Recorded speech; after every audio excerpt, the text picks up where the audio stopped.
America के इतिहास में सबसे बेहतरीन उनका कमांडर माना गया था पैटन। पैटन उनका बहुत बेहतरीन कमांडर माना गया था। सगत सिंह के लिए कहा जाता है वो इंडियन पैटन थे।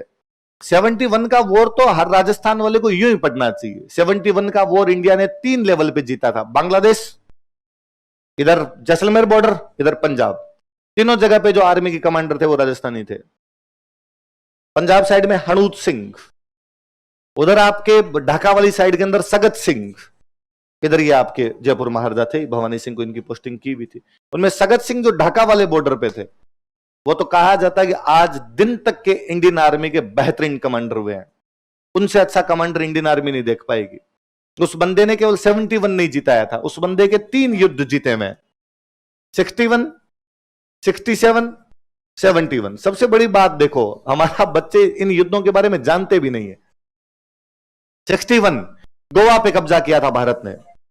गोवा हमारे पास नहीं था, गोवा पुर्तगाल के पास था। गोवा किसके पास था? पुर्तगाल के पास में हुआ करता था। 61 के अंदर हमने गोवा पर हमला किया और गोवा पर हमला करके जीत लिया। गोवा पर हमला करने वाला जो इंडियन कमांडर था, उस आदमी का नाम था सगत सिंह। क्या नाम था? सगत सिंह हुआ करते थे। उन सगत सिंह ने वहां पर हमला किया था। कहते हैं गोवा में इधर पणजी के पास से, और यह था कि पणजी को वो रात को पहुंच गए थे। शाम जैसे गहराने लगी तब वो पणजी पहुंच गए थे, और यह था कि जब सुबह होगी तब अपने पणजी के अंदर घुसेंगे। उधर से पुर्तगाल ने अपनी नेवी तैयार कर ली थी। पुर्तगाल ने कहा ऐसे कैसे घुस जाएंगे, हम हमला करेंगे वापस इंडिया पर, हमारी नेवी जाएगी, अंदर नहीं घुसने देगी। सगत सिंह को लगा गया रात का वेट कौन करे, सुबह तक का वेट कौन करे, घुस जाते हैं अंदर तो घुसेंगे कैसे? बीच में से नदी है, नदी तैर के इंडियन आर्मी घुस गई थी, तो घुस जाओ अपने। तो सुबह तक तो पणजी पे कब्जा ही था। पुर्तगाल जब तक नेवी भेजता तब तक तो हमने भारतीय झंडे लहरा दिए थे। पुर्तगाल तैयारी कर रहा था उधर से कि हम सुबह रवाना करेंगे। फिर इंग्लैंड ने पुर्तगाल को समझाया यार हम इतना बड़ा इंडिया छोड़ के आ गए, तुम इतना सा गोवा, चिन्ना सा गोवा, उसके लिए नेवी भेजेगा, छोड़ अब। पर इंग्लैंड ने इंडिया वालों को कहा कि तुमने भी बहुत गलत किया यार, ऐसे थोड़ी होता, रातों रात थोड़ी घुस जाते हैं किसी के अंदर, छोड़ देते यार, हम भी तो 47 में छोड़ के आए थे, अब भी छोड़ देते तुम्हारा, तुमने ये क्यों किया? और आज से अपनी दोस्ती आपस में नहीं है, हम तुम्हारे दोस्त नहीं है। और यूरोप वाले कई देशों ने अपने से दोस्तियां खत्म कर ली। 61 में हमने गोवा पे तो कब्जा कर लिया था, लेकिन गोवा पे कब्जा करने के साथ साथ में हम कईयों की दोस्तियां खो चुके थे। इसलिए मौका मिला चाइना को, इसलिए 62 में हम पर हमला कर देता है। यूं ही नहीं होता कि 62 में चाइना आ गया, ये घटनाएं पीछे से चली आ रही थी। हम 61 के अंदर गोवा पर कब्जा कर चुके थे, इसलिए कई देश हमारा समर्थन वापस ले चुके थे। चाइना को लगा आजकल इंडिया अकेला, इसलिए चाइना हिम्मत करता है 62 में हम पर हमला कर देता है। 62 में हम हारते हैं, पर हारने के बाद में इंडिया का मनोबल बहुत डाउन हुआ था। इंडिया को बहुत बुरा लगना शुरू हुआ। हमें लगा कि यार हम चाइना के सामने कुछ है ही नहीं। 67 की बात, अरुणाचल प्रदेश के अंदर एक पास पड़ता अपना नाथुला, अरुणाचल में नाथुला पास पर फिर पोस्टिंग की गई एक लड़के की, एक नया कमांडर वापस भेजा गया। कमांडर कौन था? नाथुला पास पर स्थिति ये कि लाइन खींची हुई है बीच में, लाइन के उस तरफ चाइना है, लाइन के इस तरफ इंडिया है, पर चाइना वालों की जब मर्जी आए तब इंडिया वाली लाइन के अंदर घुस जाए और मारपीट करके चले जाए। हथियारों से नहीं, धक्का मुक्की कर लेनी आपस में, गालियां निकाल के चली जानी। और चाइना वाला कमांडर तो और जोरदार है, वो साइड में डीजे लगाता, डीजे लगा के हिंदी भाषा के अंदर भारतीयों को गालियां निकालता, डीजे से गालियां निकालते बेटे सारे दिन बैठे बैठे उधर। इंडिया वाले मतलब वो मोरल डाउन होता है ना, तब हट्टे कट्टा नौजवान यार चाइना वाले इतने इतने से होते हैं, आंखें पूरी खुलती नहीं है उनकी। अपना को डंका हरियाणा का जवान गया 4-5 लगा दे तो मर जाए वो वहां पे, लेकिन धक्का मुक्की में भी अपने वालों को लगता है कि यार नहीं नहीं, ऊपर से ऑर्डर नहीं है, कल को धक्का मुक्की की, उधर से फायरिंग हो गई, 4 लोग मर गए, अपने और दिक्कत हो जाएगी। सगत सिंह को लगा यार ये तो बहुत बुरी व्यवस्था है, तो गाइस यहां पे फेंसिंग की जाए, तारबंदी कर दो, बाउंड्री पे क्या कर दी जाए? तारबंदी कर दी जाए। तो बाउंड्री पे तारबंदी करने लगे तो चाइना वाले आगे उनको तारबंदी नहीं करने देंगे। कैसे कर सकते हो आप तारबंदी यहां पर? और हम करने नहीं देंगे तुम्हें तारबंदी, करने नहीं दोगे, तुम कौन होते हो कहने वाले कि हम करें या तारबंदी नहीं करें? हम करेंगे, हमारी दिशा के अंदर कर रहे हैं, हमारी जगह में कर रहे हैं, तुम्हारी जगह में थोड़ी कर रहे हैं। चाइना वालों ने विरोध किया तो सगत सिंह ने ऑर्डर दिया कि अंदर घुस के इनका कैंप उड़ा दो। इंडियन आर्मी चाइना बॉर्डर के अंदर घुसती है, उनका कैंप उड़ा देती है पूरा का पूरा। 67 नाथुला युद्ध हम चाइना से जीते हैं। मुझे इस बात पर बड़ा अजीब लगता है कि हम 62 जानते हैं पर 67 नहीं जानते, इसलिए आज भी हर कोई चलता कर देता है चाइना हमें हरा सकता है। अरे हमने हराया चाइना को 67 में, और चाइना कुछ नहीं बोल पाया। तो उल्टा इंडियन आर्मी उसमें तो और जोरदार। सगत सिंह से जब पूछा गया कि भाई तुम क्यों घुसे, तो सगत सिंह ने कहा हमने नहीं घुसे थे, चाइना हम में घुसा था, और चाइना हम में घुसेगा तब तो हम लड़ाई करेंगे और क्या करेंगे। तो भाई इंडियन वालों ने कहा चाइना वालों को कि तुम घुस गए तेरे अंदर। चाइना वालों ने कहा तुम आओ बॉर्डर पे एक बार, तुम्हारे 25 फौज, हम अपने कोई 25 एक फौजी मरे थे, उनके कोई 300 एक फौजी मरे थे, ऐसे कैंप उड़ाया था उनका। तो कहा यार तुम्हारे जो 25 फौजी मरे ना, उनकी लाश हमारी साइड में है। तो ये कब होगा? जब तुम्हारे वाले हमारे अंदर घुसेंगे, तभी तो गोलियां लगने से इधर होगी उनकी। अब हमने कहा घुस गए तो घुस गए, हमने तो फिर भी कहा कि तुम घसीट के ले गए होंगे, घुसे नहीं थे हम नहीं घुस पाए। सगत सिंह अपना वो हीरो है। सगत सिंह फिर 67 में वहां नाथुला थे, 67 के बाद सगत सिंह को भेज दिया गया उधर ढाका वाली बॉर्डर पे। अपनी जो ईस्टर्न कमांड है, ये जो पूर्वी कमान है, इसके उस समय जो वो कमांडर हुआ करते थे, उनका नाम था जगजीत सिंह अरोड़ा। जग्गी, क्या नाम था? जगजीत सिंह अरोड़ा। जग्गी यहाँ पे अपने ईस्टर्न कमांड के कमांडर हुआ करते थे, और सगत सिंह की पोस्टिंग की हुई थी ढाका बॉर्डर पे। 71 में तनातनी होने लगी थी, पाकिस्तान बांग्लादेश के बीच में आपस में लफड़ा चल रहा था। भाई हुआ क्या था कि विभाजन के बाद इधर वाला तो पश्चिमी पाकिस्तान और इधर वाला पूर्वी पाकिस्तान। पंजाब वाला जो पाकिस्तान है इसको पश्चिमी पाकिस्तान बोलते, और बंगाल वाला जो पाकिस्तान था इसको क्या बोलते थे? ईस्टर्न पाकिस्तान। अच्छा, पाकिस्तान देखो बड़ी गजब चीज है। पाकिस्तान की मांग किसने की कि भाई पाकिस्तान मिलना चाहिए? यूपी बिहार के मुसलमानों ने। ये मांग किसकी थी कि पाकिस्तान मिलना चाहिए? यूपी बिहार के मुसलमानों ने। विभाजन किसका हुआ? पंजाब और बंगाल। जिन्होंने पाकिस्तान मांगा था वो पाकिस्तान गए नहीं, पाकिस्तान वो गए जिन्होंने पाकिस्तान, बस शुरुआत की मांग उन लोगों की नहीं थी। फिर फाइनली भले ही वो शामिल हो गए हो, लेकिन शुरुआती मांग में यूपी बिहार वाले लोग शामिल थे। नेता ही सारे यूपी बिहार के थे। अब ये यूपी बिहार वाले नेता जो थे ये तो जाएंगे उधर, जब यही मांग रहे थे तो लियाकत अली जिन्ना गुजरात के थे, बाकी ज्यादातर यूपी बिहार के हुआ करते थे, ये सारे के सारे उधर चले गए। यूपी में मुसलमानों की भाषा थी उर्दू। भाषा कौन सी थी? अब नेताओं ने वहां जाके कहा कि पूरे देश में लगाएंगे उर्दू। इस बात पे बांग्लादेश वाली साइड वाला जो पाकिस्तान था उसने विरोध कर दिया। उसने तुम उर्दू कैसे लगा सकते हो, हमारी भाषा है बांग्ला और हमारी भाषा यहां पर रहेगी। पाकिस्तान अब चलती इनकी थी, इधर वालों की, इस पंजाब वालों की चलती थी। इस पंजाब वालों ने कहा ठीक है उर्दू लगा लो, तो उर्दू लग भी गई थी। इसलिए आज भी इधर वाला जो भी पाकिस्तान है उसमें लिखने की भाषा उर्दू है, बोलते आज भी सारे पंजाबी हैं। बोलते आज भी सारे कौन है? आप किसी इमरान खान, ये जितने क्रिकेटर इनको सुन लेना आपने, तो अपने और तो किसको सुने, इनको सुन लो, ये सारे के सारे पंजाबी बोलते हैं अभी भी। क्योंकि बोलचाल की भाषा कभी चेंज नहीं हो सकती, बोलचाल की भाषा वही रहेगी। लिखने को अपने भी हिंदी और इंग्लिश लिखते हैं, पर जैसे इस कैंपस से बाहर निकलते हैं अपने अंदर से हमेशा मारवाड़ी निकलती है। भाई किसी की यदि भाषा हिंदी इंग्लिश है तो बात अलग है, बाकी अब राजस्थानी बोलते हैं, बाहर जाके हिंदी नहीं बोली जाती अपने से, तो वो की वो है, लिखते भले ही उर्दू है लेकिन बोलते सारे के सारे पंजाबी।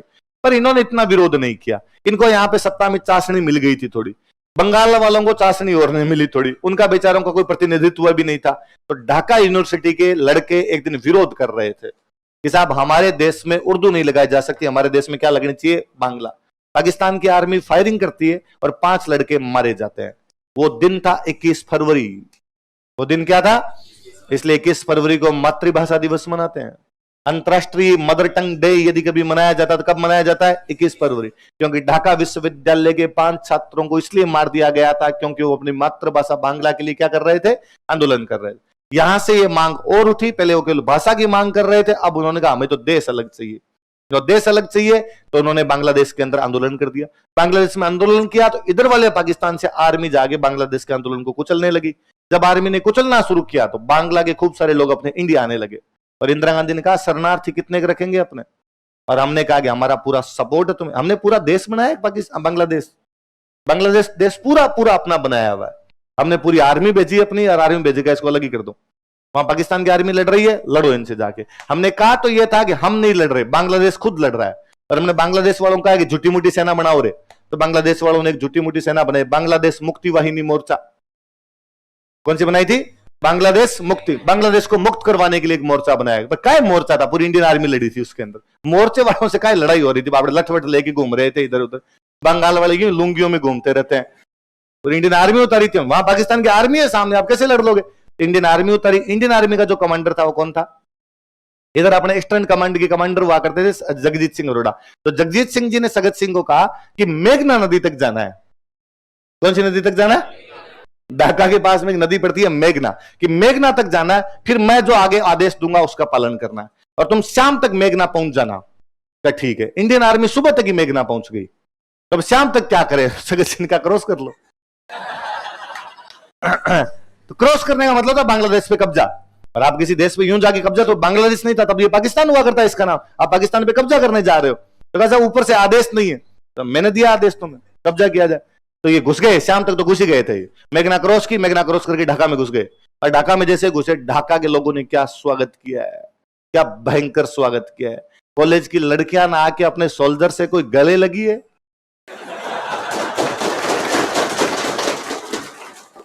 इंडियन आर्मी जिंदाबाद, इंडियन आर्मी जिंदाबाद के नारे लगे।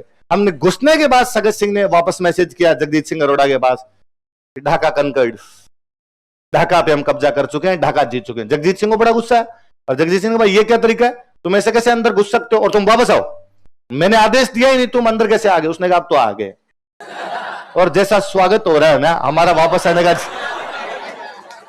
हमारा जीव नहीं गिरे। अब मैं दो सूरत में वापस, जगजीत सिंह ने कहा तुम्हें आना ही पड़ेगा वरना मैं तुम्हारा कोर्ट मार्शल कर दूंगा।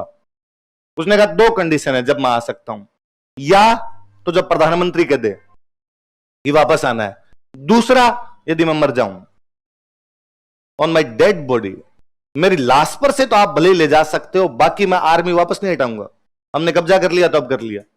तो जग्गी ने इंदिरा गांधी के पास मैसेज करवाया, भाई हमने ये कब्जा कर लिया, ऐसे नहीं होते हैं कब्जे, और इसको कहो कमांडर को, मेरी तो मान नहीं रहा, इसको कहो वापस आए। इंदिरा गांधी मीटिंग ले रहे थे, बाबू जगजीवन राम रक्षा मंत्री हुआ करते थे, रक्षा मंत्री का नाम क्या था, बाबू जगजीवन राम रक्षा मंत्री थे, बाबू जगजीवन राम बराबर बैठे हुए। आईएएस के पास में सूचना जाती, पहले फोन वोन किया, कोई तार वार भेजा, आईएएस के पास गया, दुष्मिता भाई ढाका जीत चुके हैं पर ये ऐसा हुआ है, हमें वापस आना है। तो उसने वो पर्ची बेचारे ने ले जाके आगे बाबू जगजीवन राम को दी, कि बाबू जगजीवन राम ने वो पर्ची पढ़ी कि भाई ढाका जीत चुके हैं, उन्होंने वो पर्ची इंदिरा गांधी की तरफ दी आगे। तो इंदिरा गांधी कहते हैं कि बहुत ज्यादा वैसे रहा करते थे, हंसते हंसते नहीं थे, किसी के साथ सीरियस रहते हमेशा नेताओं के, प्रधानमंत्री की थोड़ा होता भी है क्यों, सबके सामने क्या दांत निकालते घूमो, आप ध्यान रखना पड़े आपको हमेशा। और आप कभी भी नोटिस करना, महिला नेता जितनी होती है वो सारी खड़ूस होती है, जरूरी है ऐसा करना, वरना पुरुष हावी हो जाएंगे, आपको काम नहीं करने देंगे। उनके लिए जरूरी रहता है कि भाई नहीं आप उतने खड़ूस रहो। तो जयललिता तो था, तो जयललिता एक ही चेयर लगेगी, बाकी सब खड़े रहेंगे, जितने आएंगे वो खड़े रहेंगे, मैं ही बैठूंगी, तू भले कोई मंत्री है सामने मेरे ऑफिस में है तो तू खड़ा रहे, एक चेयर एक, मैं बैठूंगी इधर। मायावती की फिर किससे है, बड़े से बड़ा मंत्री ने उसका सेंडल औकात के अंदर रखा जाए सबको, और महिलाओं के लिए मुझे लगता है ऐसा जरूरी है, वरना पुरुष राज नहीं करने दे उनको। इसलिए मैंने एक बार कभी पहले बात बताई होगी, ये जब कहते हैं ना कि महिलाओं का राज आएगा तो थोड़ा ममतापूर्ण वातावरण होता है, ना उल्टा खड़ूस बनाता है। महिला जैसे उस पोस्ट पे आती है, महिला भगवान जाने क्या बनती है बाद में। तो इंदिरा गांधी एकदम वैसे खड़ूस टाइप की हुआ करते, और हंसते हंसते नहीं थे किसी के साथ।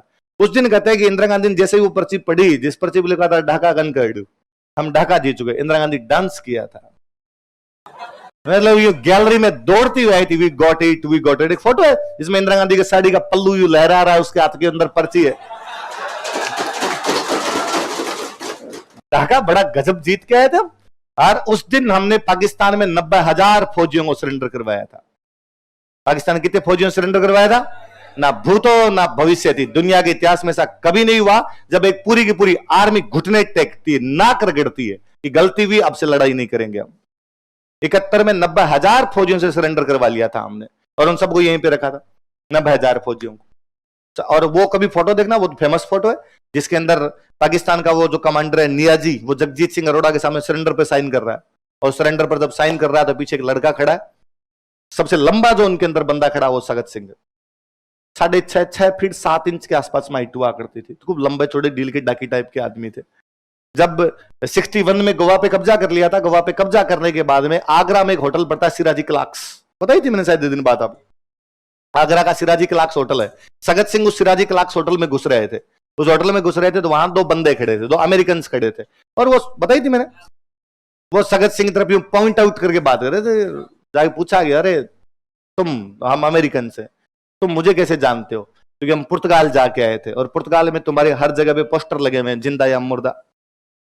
आज दिन तक एकमात्र ऐसा हुआ किसी दुश्मन देश ने किसी दुश्मन देश के कमांडर के पोस्टर अपने देश के अंदर लगा दिए होगी, जो जिंदा या मुर्दा पकड़ के लाएगा $10,000 देंगे। तो सगत सिंह उसको कहते हैं कि ले चलो, तो फिर उसने कहा वीजा खत्म हो गया, वरना तो पूछने की जरूरत नहीं थी, ले जाते हम तुमको। तो